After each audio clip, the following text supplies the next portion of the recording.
So yesterday was the second stop in my What is a Woman college tour. This was a week that began 46 years ago, it feels like, with three major medical associations writing to the DOJ and calling for my arrest and the arrest of the other high-profile, quote-unquote, conservatives who criticized them. The day later, Media Matters launches their smear campaign exposing the long-suppressed fact that I was once 23 years old. And finally, yesterday, I screened the film and spoke at University of Illinois Urbana-Champaign, and protesters swarmed outside the auditorium, doing their best unsuccessfully to disrupt and kind of drown me out. Frankly, the events of this week they're making me start to suspect that there are some people in this country who really don't like me, and I still can't imagine why that would be the case. I'm such a lovable guy. But the protesters last night were vastly outnumbered by supporters, by people who support. When I say supporters, I mean people who support, objective truth and rationality. We filled the room to its capacity of 350 people, and we had to turn 400 more people away. It wasn't all that long ago that I was giving college speeches to crowds of like 40 or 50. So this has been an interesting change of pace. And as mentioned, protesters were kept outside the auditorium, but were allowed to remain in the hallway for some reason. I'm told they made a few attempts to get inside the room, and when that was not successful, they settled for chanting and sometimes even singing right outside the door.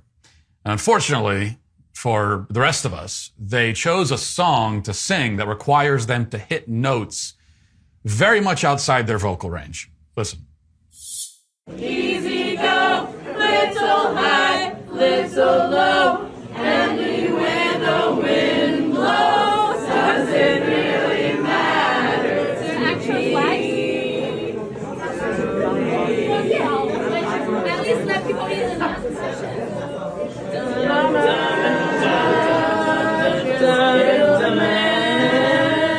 Was a gun against his head, pull the trigger, now he's dead. Mama, life has just begun.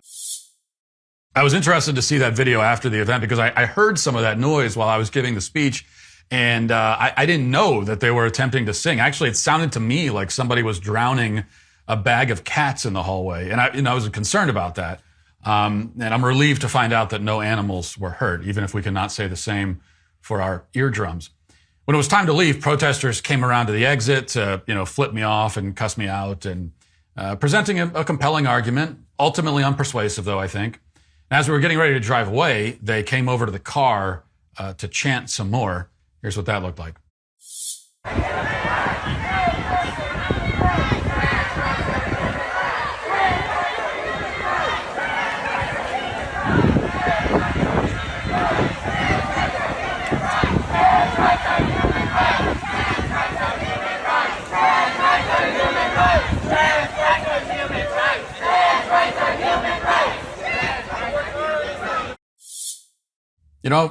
Maybe they're right.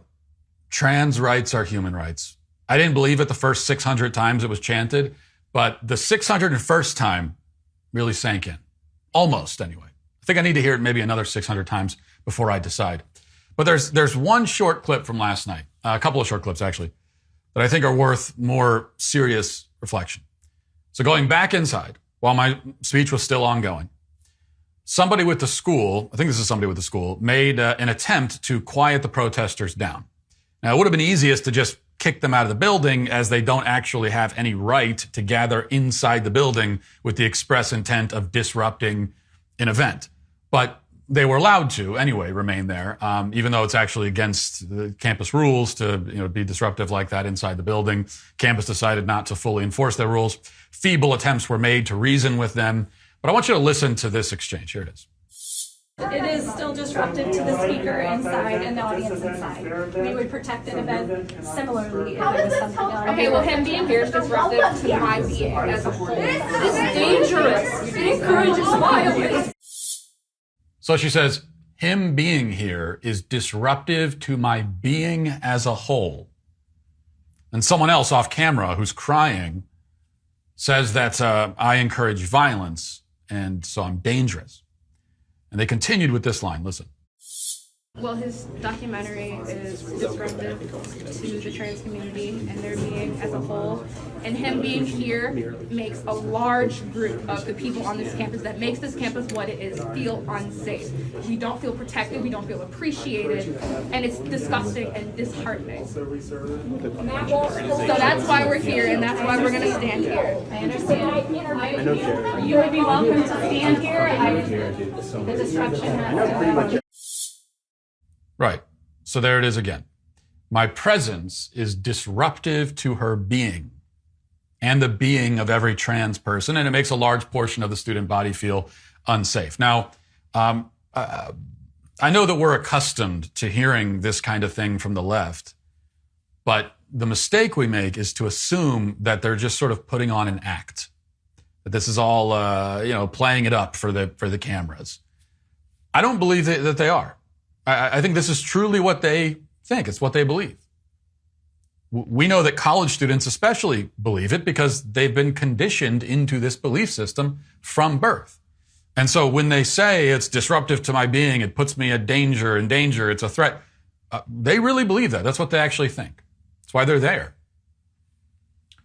Now, as far as they're concerned, their very being is threatened by my ideas and my presence. And not just my presence and my ideas, but the ideas shared by many of the people in the room. But listen to the phrasing there. Because she's not just saying that her life is threatened, but instead she's saying that her being is threatened. And she's right, in a certain sense. Now, I am not threatening her physical existence in the slightest. Nobody in the room was threatening her physical existence in the slightest. But what she really means is that her conception of her own existence, her perception of herself and of reality, her self-identity are destabilized, are thrown into disarray when they come within physical proximity of somebody who will not affirm them. And this is a terrifying thing for her, and for me too, but for a different reason. Okay, here's why I find it terrifying. I find it terrifying that we are populating society with people who are this fragile, this helpless and dependent, people who cannot function, who are reduced to tears and paralysis if their internal conception of reality is contradicted in the slightest way by anyone, anywhere. What is terrifying is not the prospect that these people will get out into the real world and encounter harsh reality and just fall apart. No, that would be a good thing. I wish that would happen for the sake of society and for their own sake. That they need to fall apart. They need to be intellectually and emotionally unmade so that a mature and rational person can rise from the rubble. This is in many ways the process of growing up. But no, the terrifying truth is that such a collapse will not happen, most likely. They will never encounter the real world because the real world, in our culture at least, has reordered itself to protect and foster the delusions of the most fragile among us. This is unsustainable, of course. And what it means is that in order to stop them from collapsing personally, society will have to collapse instead. It'll collapse because it simply cannot carry the weight of all of these false ideas and false assumptions. The burden is too heavy, too cumbersome. This is the outcome of raising generations of people who believe that it is the responsibility of every stranger they come across on the street to affirm their own self-understanding. They say, this is what I want to believe about myself and about the world, and you must tell me that it is true, or else you are a threat to my existence and to my being. That's what she really meant. And that's why they were gathered with their signs in the hallway. That's even why they were singing Bohemian Rhapsody, oddly enough. And that's why we must oppose them, no matter what. And that'll do it for us today as we move over to the members block. Hope to see you there. If not, talk to you on Monday. Godspeed.